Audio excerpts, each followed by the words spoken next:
de toi, Seigneur. Seigneur, je veux te rendre toute la gloire ce matin. Maintenant que je me tiens derrière ce pupitre pour annoncer ta parole, je prie que tous mes droits d'onction prophétiques bibliquement établis me soient reconnus. Préserve-moi de toute imitation de ton onction sainte, mais accomplis en moi les œuvres de ta grâce. Je vois que cette matinée est une matinée exceptionnelle, car ce jour, tu l'as réservé pour que ton peuple puisse faire une rencontre particulière avec toi. Je prie que ton Esprit Saint se saisisse de chaque vie, chaque pensée, chaque être. Et je menace maintenant tout esprit contraire et tout esprit opposé à la manifestation de ta présence dans cette salle au nom de Jésus-Christ de Nazareth.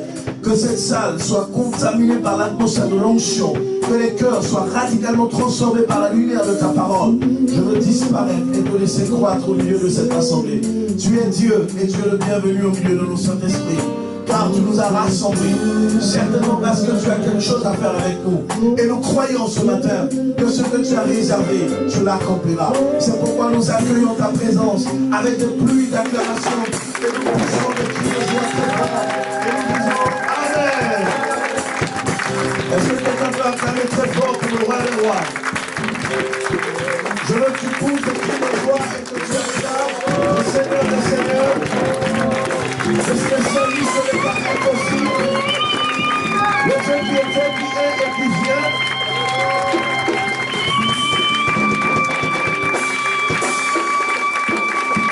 Gloire à Dieu. Gloire à Dieu. Dis à la personne qui est à côté de toi, la disposition crée la position. Dis à ton voisin, sois le bienvenu à la mission évangélique Grâce de Vie. Le seul endroit où l'esclave devient prince, et le prince devient, je t'entends pas bien, le prince devient, alléluia, alléluia, gloire à Dieu.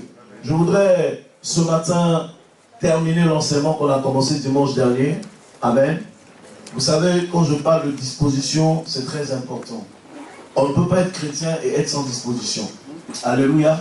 Ce qui fait l'homme, c'est sa disposition intérieure. Quand tu n'es pas prêt intérieurement, quel que soit ce qu'on te donne extérieurement, tu ne sauras pas en faire usage. Tu ne sauras pas en faire bon usage, tu ne sauras pas l'utiliser comme cela se devrait. Alléluia. Vous verrez que quelqu'un qui n'a pas de projet, même si tu donnes les milliards, il va bouffer les milliards. Amen. Il va bouffer les milliards parce que pour lui, n'ayant pas de projet, il ne trouverait pas de raison ou il ne trouverait pas de logique à investir. Alléluia. Ce qu'on lui a donné. Donc un homme qui a une vision, un homme qui a des projets, quand tu lui donnes la ressource, il investit la ressource dans le projet et il fait en sorte que le projet arrive à son accomplissement. Alléluia. Mais tout ça est en fonction de la disposition intérieure. Quelqu'un dit Amen. Amen. Gloire à Dieu. Je voudrais saluer la présence de mon ami, mon grand frère, le général Yves Béo, qui ne cesse de venir chaque fois qu'il a l'occasion nous rendre visite. Et je salue mon ami de Nantes, le colonel qui va et vient. Colonel Sylvain Borobona. Amen. Je suis content de te voir. C'est toujours un plaisir de vous avoir avec nous à Nantes. Cette église et vous aviez déjà une alliance et je crois que ce que Dieu a réservé va s'accomplir certainement. Je voudrais que nous relisons le texte que nous avons lu la dernière fois, parce que nous l'avions lu. Où est mon interprète? Elle n'est pas venue? Elle n'est pas venue? Oh là là. Bon. Dernière minute. Ça, c'est le diable, ça. Il ouvre des plans bizarres comme ça. 2 Rois, chapitre 6, à partir du verset 25. On avait lu le livre de 2 Rois. C'est ça, non? 2 Rois, non, verset 1 à 6. Les fils des prophètes dirent à Élisée, voici l'endroit où nous habitons en ta présence est trop réduit pour nous. Allons donc jusqu'au Jourdain. Nous y prendrons chacun une poutre et nous y ferons un lieu d'habitation. Il répondit, allez, l'un d'eux dit, consent donc de venir avec tes serviteurs. Il répondit, j'irai. Il alla donc avec eux. J'ouvre une parenthèse pour dire que dans la vie, tout ce que tu commences, sois sûr que tu le commences avec le Seigneur. Alléluia. Parce que beaucoup de personnes commencent des choses, généralement, mais les gens commencent seuls. Et en cours de route, ils veulent impliquer le Seigneur dans ce qu'ils font. Et ils sont surpris que le résultat n'est pas ce qu'ils espèrent. Tout ce que tu commences dans la vie, quand tu le commences avec Dieu, tu le commences avec la certitude que tu réussiras. Mais quand tu commences quelque chose sans le Seigneur, quel que soit le maquillage que tu feras de cette chose, quel que soit comment tu rempliras la chose, quel que soit comment tu fabriqueras la chose, quel que soit comment tu formeras la chose, quand le vent va souffler, la chose n'aura pas un fondement véritable. Parce que quand le Seigneur est la fondation d'une vie, quel que soit le vent qui souffle, la barque ne s'embrasera pas. Alléluia. Alléluia. J'ai l'habitude de dire à quelqu'un que la seule chose qui a sauvé Pierre et les disciples sur la mer, c'est parce que Jésus était dans la barque. Parce que quand la tempête et le vent ont soufflé, ils avaient perdu la foi. Or, quand la foi n'est plus en activité face à une situation d'hostilité ou de difficulté, quoi qu'il en soit, on sombre d'abord. Mais la seule chose qui a fait que Jésus, Pierre, les autres disciples n'ont pas sombré, c'est parce que Jésus était dans la barque. Donc, à un moment donné, tant que ta relation avec le Seigneur reste en bonne connexion, même quand tu perds la foi, le Seigneur te relève. Est-ce que je parle à quelqu'un? C'est pourquoi entretenir la relation avec Dieu est une chose très importante dans le processus de la croissance spirituelle. Personne ne peut être élevé spirituellement s'il n'a pas une relation particulière avec Dieu. Un homme de Dieu, vous pouvez voir les pasteurs, il peut être rempli de péché, il peut être rempli de faiblesse. Vous êtes surpris que Dieu l'utilise. Vous allez vous poser la question, mais comment ce gars vit mal et puis Dieu l'utilise? Pourquoi? Parce qu'il fait de sa relation avec Dieu une priorité. Maintenant, la différence, c'est quoi? Dieu le jugera en fonction des choix qu'il a fait. Mais Dieu n'arrêtera pas de l'utiliser. Est-ce que je parle à quelqu'un? Tant que la relation entre toi et Dieu reste au beau fixe, quel que soit le vent qui souffle, quelle que soit la tempête qui va souffler, tu ne sombreras pas. Dis à ton voisin, aie une bonne relation avec le Seigneur. C'est important pour la marche. Dis à ton voisin, c'est important pour la marche. Il répondit, j'irai. Il alla donc avec eux. Arrivé au Jourdain, ils coupèrent des arbres. Comme l'un d'eux abattait une poutre, le fer tomba dans l'eau. Et il s'écria, ah mon Seigneur, il était emprunté. L'homme de Dieu dit, où est-il tombé? Il lui montra l'endroit. Alors Élisée coupa un morceau de bois, le jeta au même endroit et fit surnager le fer. Puis il dit, reprends-le. L'autre tendit la main et le prit. Quelqu'un dit 3 fois amen à la parole. Amen. Oh, dis bien amen, dis bien amen. Quatrième cause. Dis à ton voisin, quatrième cause. Pour une vie sans résultat.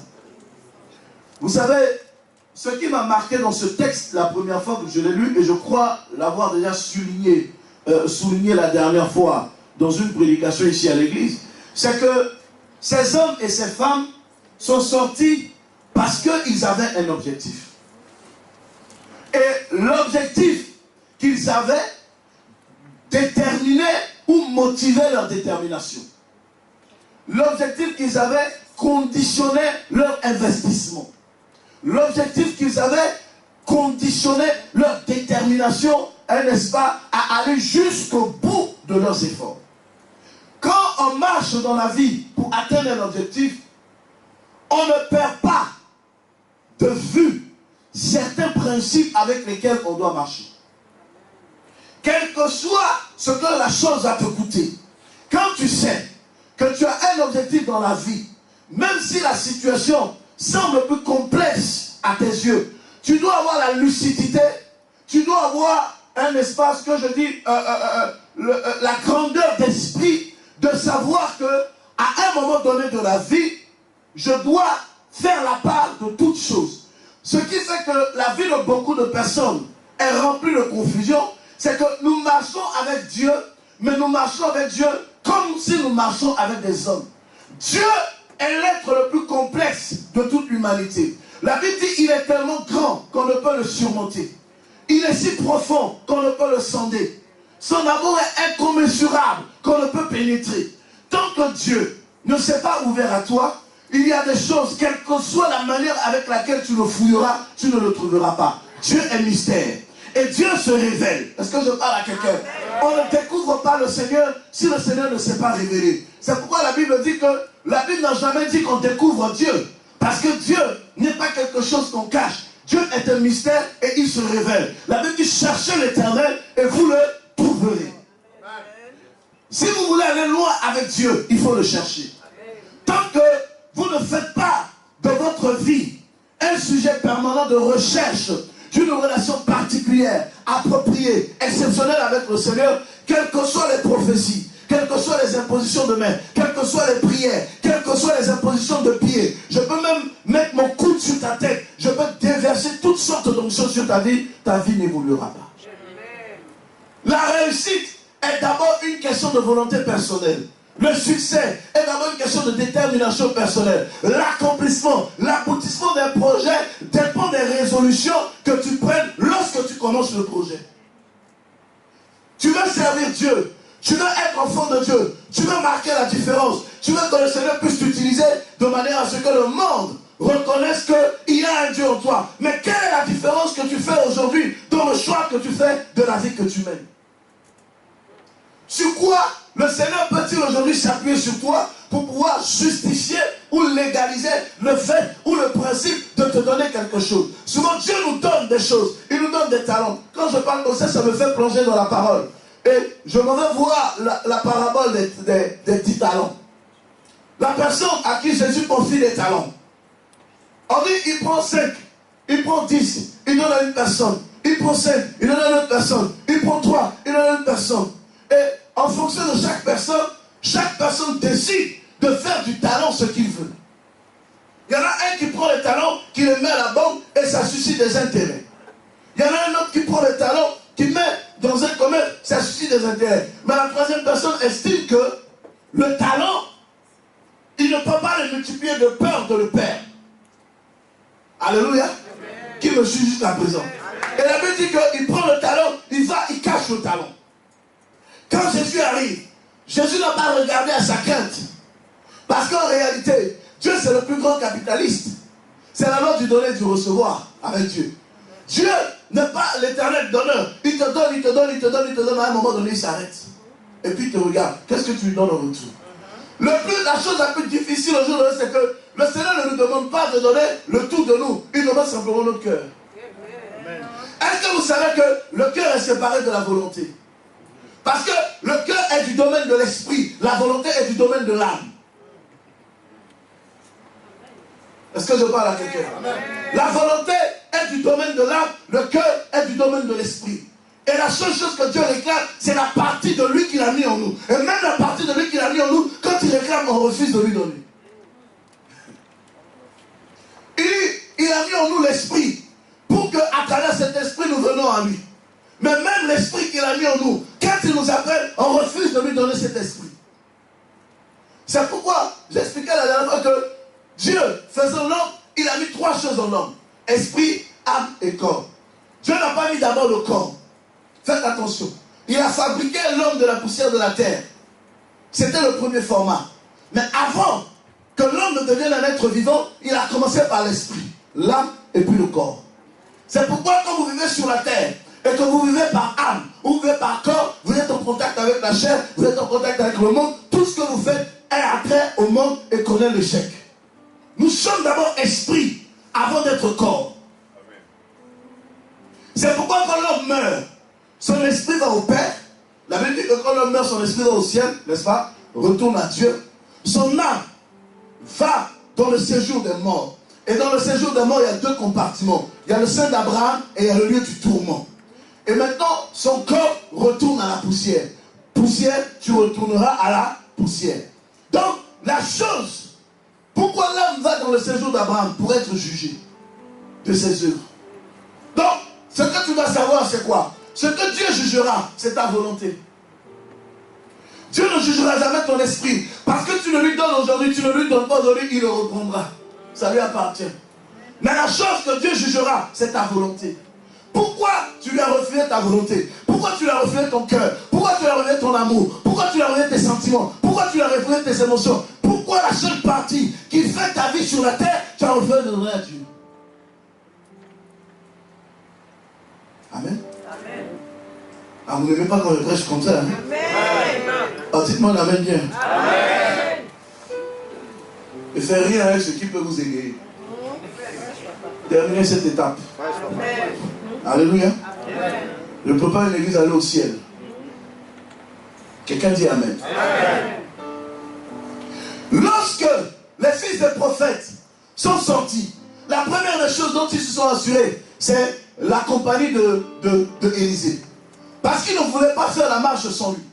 Quand tu es sûr, quand tu es rassuré, que le Seigneur est avec toi dans ce que tu fais, quel que soit l'obstacle à venir devant, tu n'as pas crainte.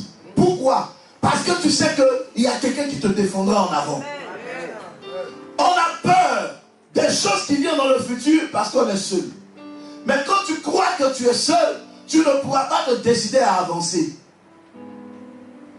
Parce que c'est la peur d'avancer qui fait que tu te retiens.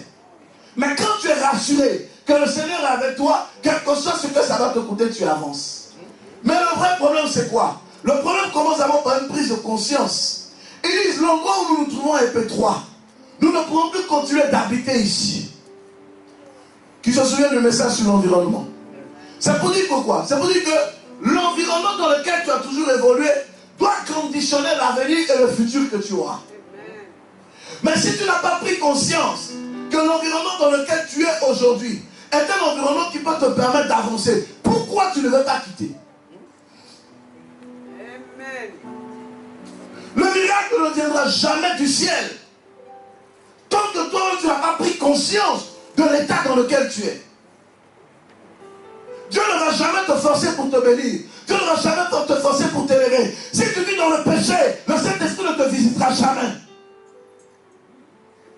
Si tu n'as pas pris conscience que tu es un mytho chronique, tu es un menteur approprié, tu es un diviseur, tu es un manipulateur, tu es un calomniateur, tu es un fornicateur, si tu ne prends pas conscience que tes péchés enveloppent tout ton visage, à tel enseigne que même un enfant, quand il devrait la peur, Dieu ne t'aidera pas. Amen. Dieu ne t'aidera pas.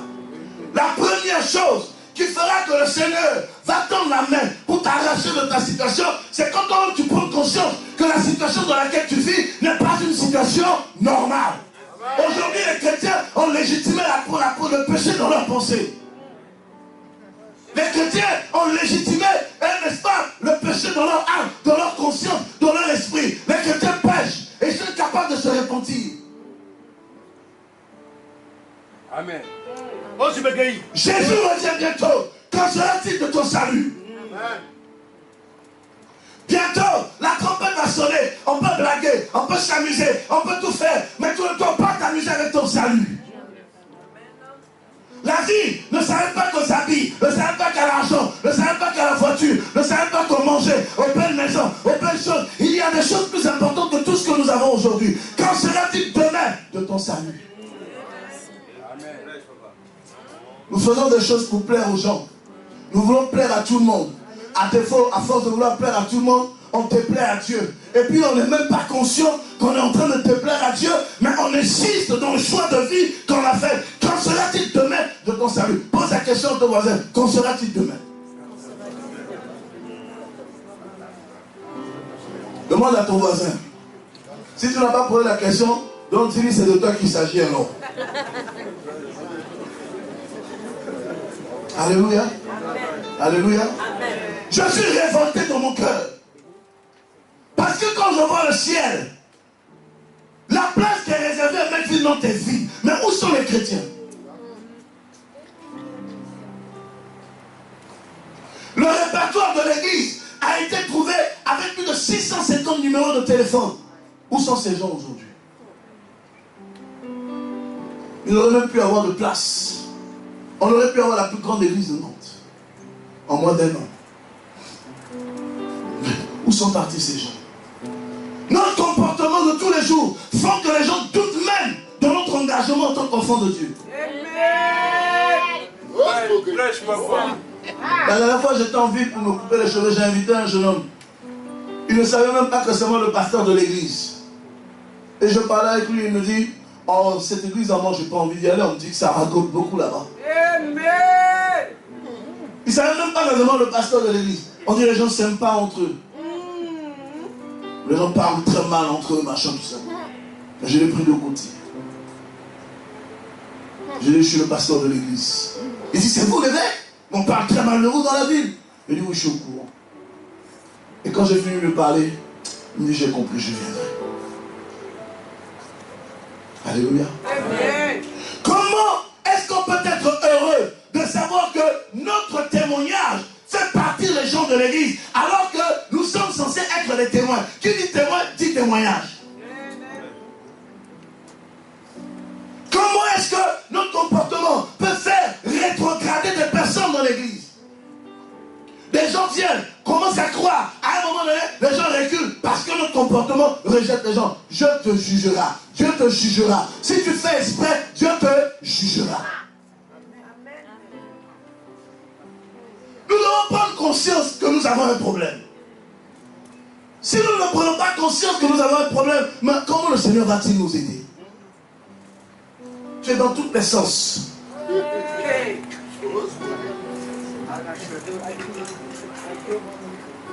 Il y a des gens qui arrivent à un certain niveau de démonsité.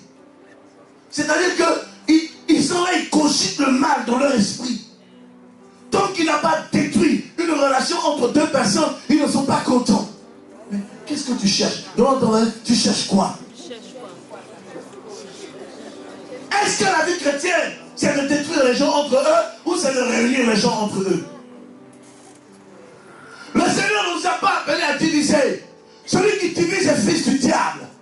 Le Seigneur ne nous a pas appelés à séparer. Celui qui sépare est fils du diable. Le Seigneur nous a appelés à unir. Le Seigneur nous a appelés à rassembler. Les disciples n'ont pas compris le sens de la mission de Jésus. Ils disaient, renvoyons la foule, car nous n'avons rien à leur donner à manger. Jésus dit non, mon rôle n'est pas de les renvoyer. Faites-les asseoir, donnez-leur vous-même à manger.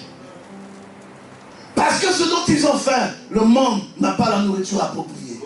Ce dont ils ont soif, le monde n'a pas l'eau appropriée. La Bible dit, vous êtes le sel de la terre. Mais si le sel perd sa saveur, à quoi bon servira-t-il? Si tu es le sel de la terre, c'est que Dieu t'a appelé pour marquer quelque chose dans ta génération. Mais si tu n'as plus de saveur, quelle sauce alimenteras-tu?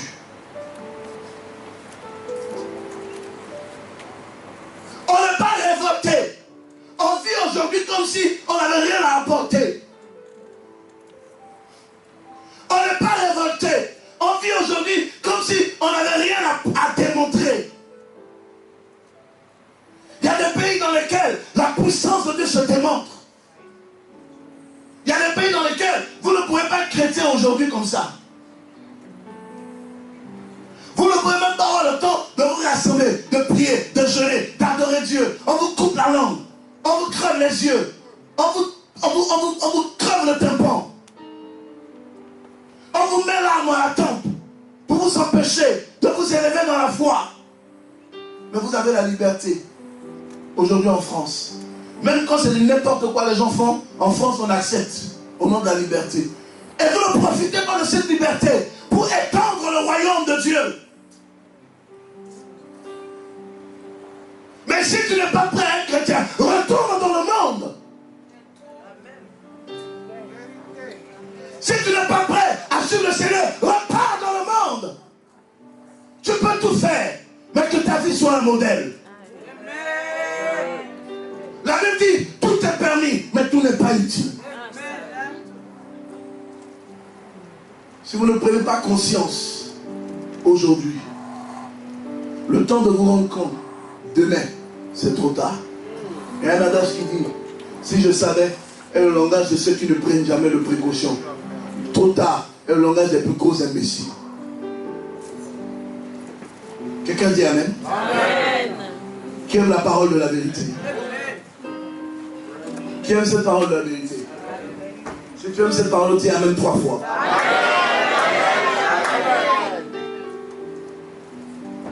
Quand le fer est tombé, la Bible dit, pendant qu'il a pris le fer, il était en train de couper, de couper, de couper, de couper. Quand le fer est tombé, il n'a pu continuer. s'est arrêté. Il s'est arrêté. Pourquoi il s'est arrêté? Parce que l'instrument avec lequel il travaille, il venait de le perdre. Mais à quoi bon semble-t-il? À quoi bon servirait-il, autant pour moi, de continuer de faire exprès? Quand le fer est tombé, il n'est pas rentré dans une gesticulation. Il n'est pas rentré dans un scénario. Parce qu'il savait que ici, cela dépendait de sa vie.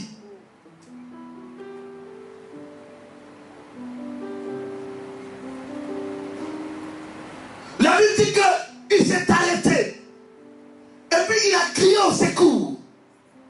Il n'a pas continué à donner l'impression que tout allait bien.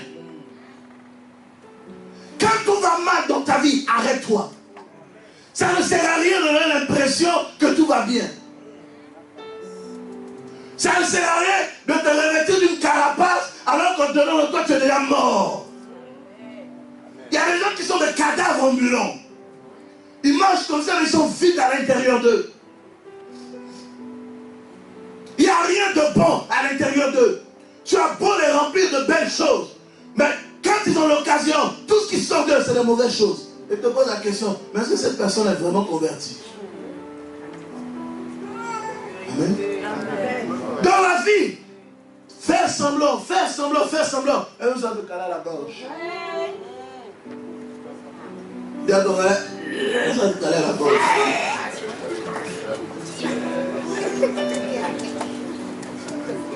Il aurait pu donner l'impression que tout allait bien.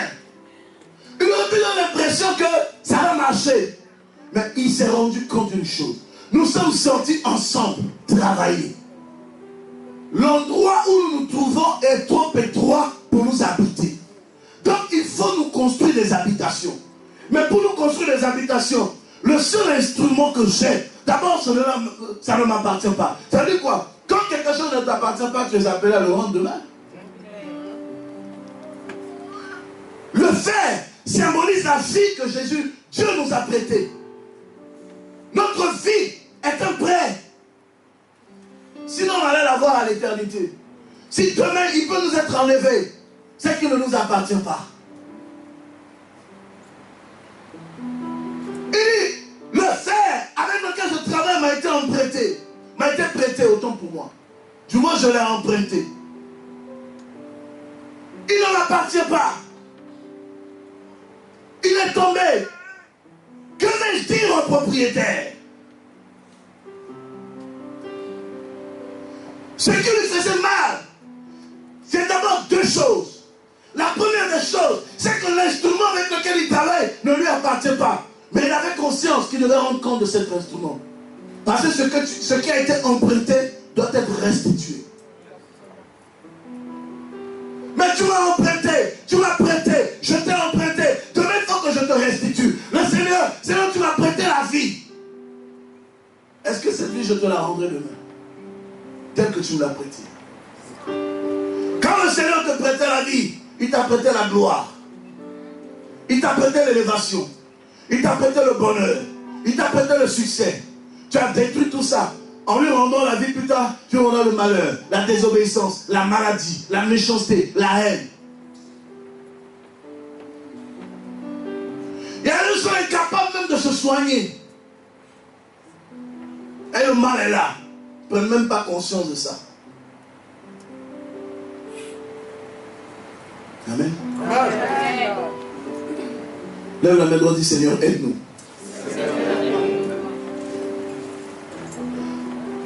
Il faut, et cela est important, qu'à un moment donné de la vie, qu'on cesse de faire semblant quand tout va mal. Quand on est vide là, qu'on arrête de faire semblant, qu'on arrête de donner l'impression qu'on est bon, qu'on a quelque chose alors qu'on n'a rien. Moi, tous les jours que Dieu fait, je me répands. Parce que le seul juge de ma vie, c'est le Saint-Esprit. Alors, il y a des moments où, quand je vois comment mon ministère avance, je me pose la question, est-ce que Dieu est encore avec moi ou il n'est pas avec moi? Il faut s'encourager à rester, se rassurer qu'on est vraiment sur le bon chemin. La vie est un combat. Et c'est un combat permanent. Alléluia. Il faut arrêter. Quand à un moment donné, en tant qu'enfant de Dieu, on a fait le point et qu'on se rend compte qu'on est vide, à quoi bon sert-il de continuer? Il faut s'arrêter. Quand ton comportement devient un problème, même dans ton environnement, pose-toi la question, est-ce que tu es chrétien encore? Alléluia. Ta bouche, ton cœur, tes yeux. Trois éléments fondamentaux qui constituent l'essence de l'homme. Les yeux, le cœur et la bouche. Avec les yeux, on voit et on regarde. Avec la bouche, on proclame. Avec le cœur, on ressent. Mais si ton cœur n'est plus de Dieu, que dira ta bouche et que verra tes yeux? Si ton cœur n'est plus attaché à la parole de Dieu, que verras-tu?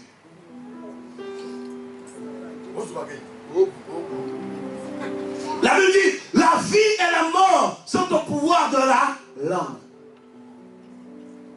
Il dit, les bonnes pensées proviennent du cœur, les mauvaises pensées proviennent du cœur. J'ai l'habitude de dire que notre cœur est l'usine de fabrication de toutes les bonnes et mauvaises choses. Notre bouche est l'unité d'évacuation pour le marketing. Amen. Parce qu'en management, c'est ça. Quand il y a une usine de fabrication, il faut qu'il y ait les unités d'évacuation. Alléluia. C'est pourquoi en marketing, on parle de 4 P. Produit, prix, quoi encore? Promotion, positionnement. Donc, il y a des choses que tu dois avoir comme valeur à l'intérieur de toi. Et tu dois savoir les évaluer, les analyser, les étudier. Il y a des gens qui s'auto-évaluent jamais. Ils ne prennent pas le temps de se regarder dans le miroir. Ils se posent la question, est-ce que ça va? Est-ce que ça ne va pas? Mais un homme qui n'arrive pas à s'auto-évaluer ne saura jamais prendre les décisions importantes de sa vie. Alléluia. Amen. Vous savez pourquoi on dit Dieu est lent à la colère mais riche en bonté? Parce que quand Dieu éclate sa colère est radicale. Mais quelqu'un contre qui tu ne peux rien, quand la colère s'éclate, pourquoi tu t'entêtes à t'opposer à lui? Pourquoi tu t'entêtes à t'opposer à lui? Merci, papa. Alléluia. Amen. Mon Seigneur, le fer que je travaille avec, l'instrument que je travaille avec est emprunté. Aide-moi. Je ne peux pas l'abandonner. Eh bien, j'ai chaud. Je ne peux pas l'abandonner. Je n'ai pas envie d'enlever ma veste. On me dit que quand j'enlève mon pantalon, c'est bizarre. Tellement j'ai maigri. Hein? Voilà, c'est bon. Alléluia. Voilà. Je vais enlever cadeau. Trop chaud. Amen. Il dit, je ne peux pas continuer si tu n'interviens pas. Parce que ce que je travaille avec ne m'appartient pas. Je l'ai emprunté. Il a eu au moins l'honnêteté de reconnaître qu'il a perdu ce qui le faisait avancer. Quand on est vide, faisons un break, faisons un point, demandons d'être rempli avant d'avancer. Alléluia. Le piège de la continuation, 4e cause pour une vie sans résultat. Le piège de la continuation. Il y a des moments où il faut faire un bilan. Deutéronome chapitre 5, verset 14. Si mon peuple sur qui est invoqué mon nom, prie, s'humilie, cherche ma face, se détourne de ses péchés, je le guérirai. Je lui pardonnerai. Je lui pardonnerai. Je le laverai. J'effacerai ses iniquités et je guérirai son pays. Pourquoi? Ce n'est que si tu prends conscience de ta situation. Tu t'humilies. Seigneur, je reconnais. Je suis vide. C'est important dans la vie. Dans la vie, pourquoi est-ce qu'il n'a pas fait semblant? Parce qu'il savait que ça ne servait à rien de continuer de faire semblant et qu'à la fin, au moment de l'évaluation, on se rend compte qu'il n'avait pas travaillé. Parce que où on est en train de partir là, il y a une fin. Et dans la fin là, chacun a son résultat. Donc, tu ne prendras jamais le résultat de ton voisin. Tu n'auras jamais la récompense de ton frère ni de ta soeur. Même ton propre mari, au ciel, tu n'auras pas sa récompense. D'abord, au ciel, on n'est pas marié. Moi, je peux dire à une femme, je t'aime, mais je t'aime jusqu'à la porte du ciel. Bah, à la porte du ciel, on va se séparer. Si tu n'as pas été bien converti sur la terre, pendant que je suis en train d'aller au ciel, toi tu vas en enfer. Je m'en fous. Parce qu'à ce moment-là, il n'y a plus de sentiments. Le Seigneur a enlevé tous les sentiments dans mon cœur. Au ciel, là, il n'y a plus de sentiments. En ce moment, envers nous, on ne se connaît pas. Parce qu'on est tous frères et sœurs. On a les corps d'anges. Au ciel, garçons, filles, on est tous femmes. Ah oui? Parce qu'on est tous épouses de l'agneau. Au ciel, là, on est tous go là-bas. Jésus seul est notre mari.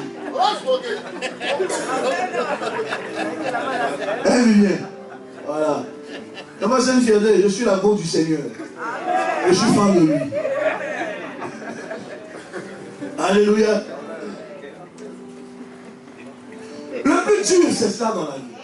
C'est de se rendre compte qu'à la fin, tu n'as pas le résultat escompté. Ce pourquoi tu as travaillé, tu n'as pas le résultat. Ce pour lequel tu t'es investi, tu n'as pas le résultat. Et moi, c'est la chose qui me ronge aujourd'hui le plus dans ma vie. Quand je suis en train de m'investir dans quelque chose et que je me rends compte que je ne vais pas avoir le résultat pour lequel je m'investis, ça peut me rendre fou. Ça peut me faire changer de comportement. Je peux devenir animal. Mes réactions deviennent imprévisibles. Parce que j'ai horreur d'échouer.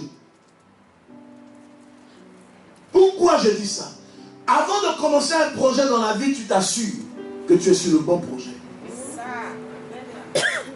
Amen. C'est ça la vie. Parce que tu ne vas pas commencer quelque chose, au milieu tu te rends compte que ce n'est pas ça. C'est de l'aventure. Donc, soit tu commences. Tant que tu as commencé, tu te rends compte que ce n'est pas ça, tu te retires. Il ne faut jamais prendre beaucoup d'engagements dans la vie si tu n'es pas sûr de les assumer tous. Sinon, tout. Non, tous. On parle d'engagement, tous. On parle de responsabilité, tout. C'est pas la même chose, hein. On est savoir sur YouTube, nous a parlé ça bien. Alléluia. Dans la vie, le résultat de la marche doit être la seule chose qui guide nos convictions. Le résultat doit être la seule motivation, la seule chose qui guide tes convictions. Le résultat. Quand tu sais ce que tu attends comme résultat, toute ton énergie s'oriente vers le résultat. Alléluia. Quand tu sais où tu vas avec Dieu, quand tu sais où tu veux aller dans la vie, tu ne te laisses pas distraire par les circonstances, ni par l'environnement qui veut te conditionner aujourd'hui. C'est très important, en général. Quand tu sais où tu veux aller dans la vie, quelles que soient les propositions qu'on te fera, quand tu sais qu'il n'y a pas l'avenir dedans, tu n'entres pas dedans. La seule chose qui détruit la sémence de la destinée, c'est la compromission. Avec Dieu, il n'y a pas d'équilibrisme. Il y a des gens, c'est des équilibristes. Ils veulent tout relativiser, ils veulent tout équilibrer. Il y a pas, ça ne marche pas. Dieu, c'est un Dieu de oui ou de non. Soit tu es dedans, soit tu n'es plus dedans. Avec Dieu, c'est la radicalité. Quand tu n'es pas radical, tu ne peux pas avoir de relation verticale. Voilà. Quand il n'y a pas de radicalité dans ta décision, il ne peut pas avoir de verticalité. Tu es tout le temps horizontal. Tu as un axe sans repère. On ne veut même pas positionner les points sur toi. Parce qu'aucun de tes déterminants ne peut donner un résultat. Mais quelqu'un comme toi n'en fait rien, toi. Il fait mathématiques aussi. On me voit comme ça. L'homme est blindé. Est-ce que je parle à quelqu'un? Amen. Mais tu veux quoi de ta vie? Pose à quelqu'un de tu veux quoi? Tu es distrait partout. Tout te distrait. Mais tu es sérieux? Tu es un homme? As-tu une conviction? Est-ce que tu as une pensée? Est-ce que tu as un sens? Est-ce que tu as... Je ne sais pas. Tout te distrait. Tu n'as pas de volonté. Tout ce qui est, tu n'es pas dedans. C'est ce qui n'est pas là, tu es dedans.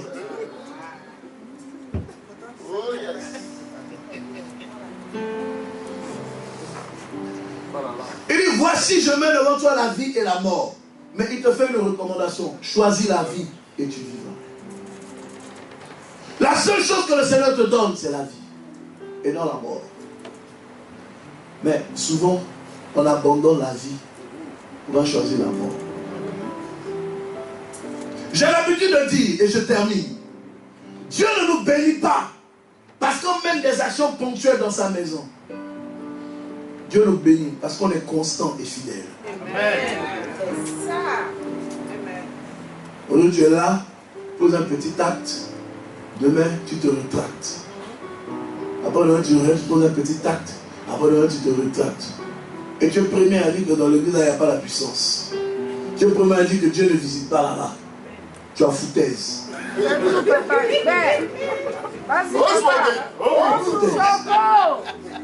Tu es infidèle, tu es inconstant. Tu es émotionnellement déséquilibré. Et puis tu veux quelque chose de la part de Dieu, tu n'auras jamais rien. Jamais. Dieu ne s'amuse pas les aventuriers.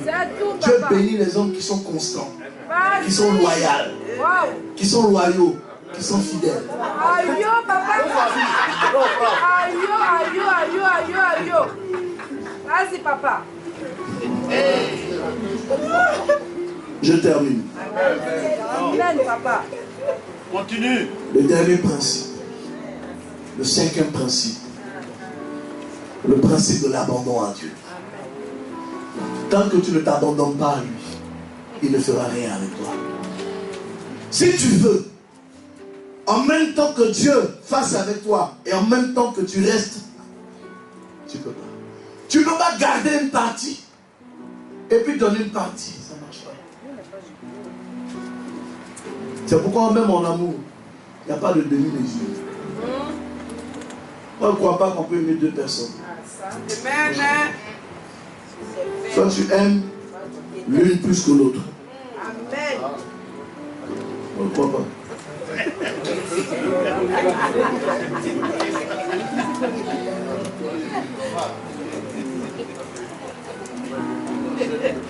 Hein? Comment? On ne croit pas. Moi je ne crois pas, même dans l'amour, qu'on peut aimer deux personnes. Je ne crois pas.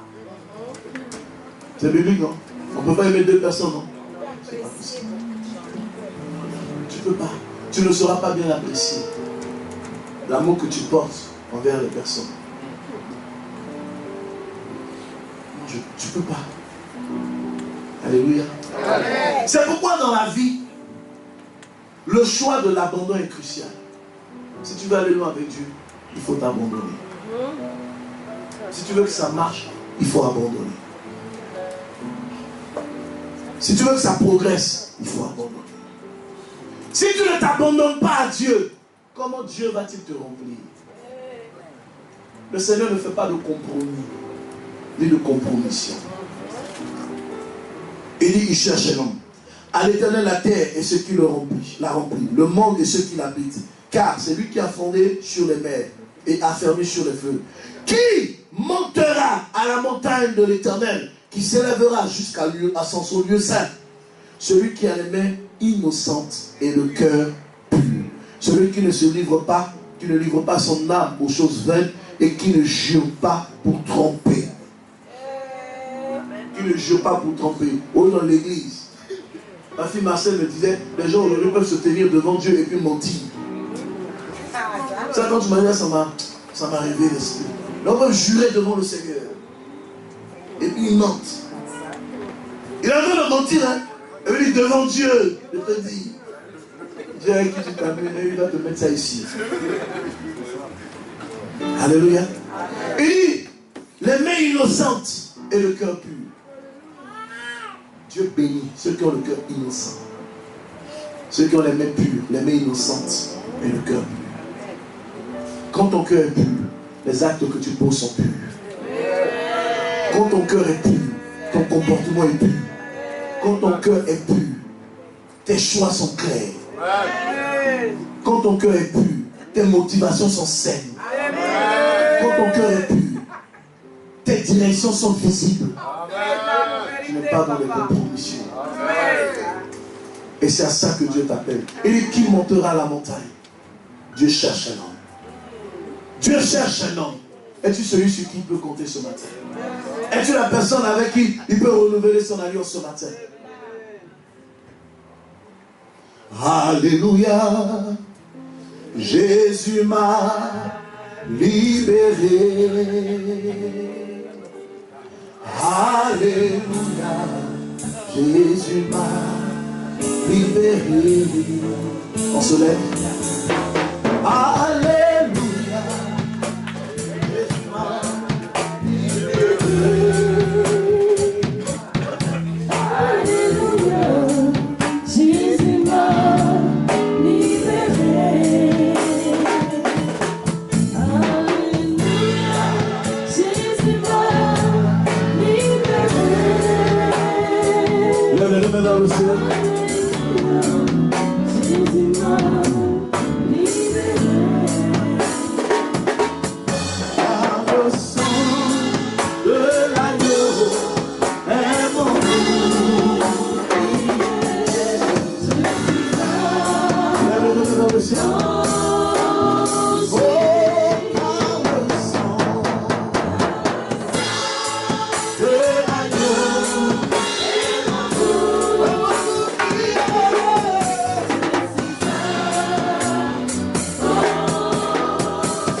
Jésus m'a restauré.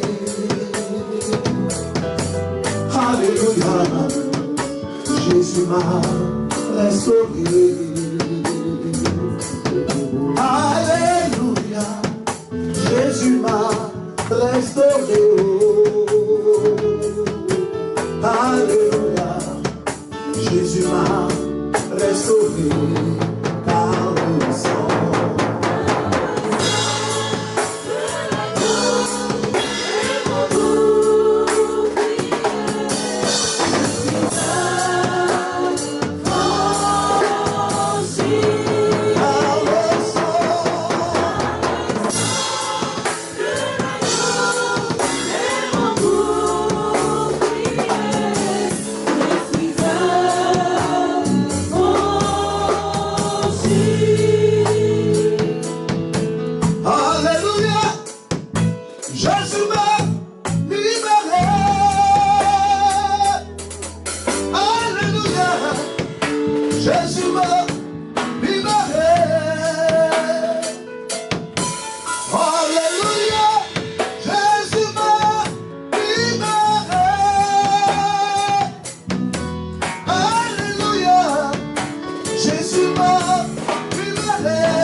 se dit après moi, Seigneur, je veux t'entendre dire, Seigneur, ce matin, j'ai reçu ta parole.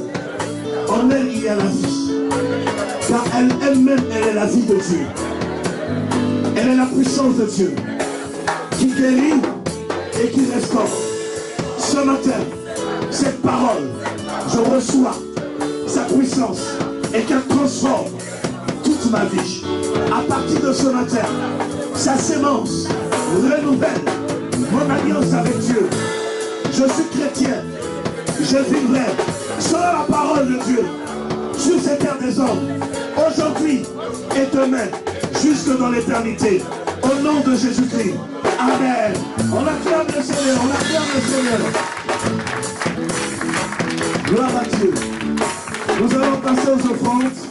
On a pris beaucoup de temps. Il nous reste 20 minutes. Le défi est terminé à 13h.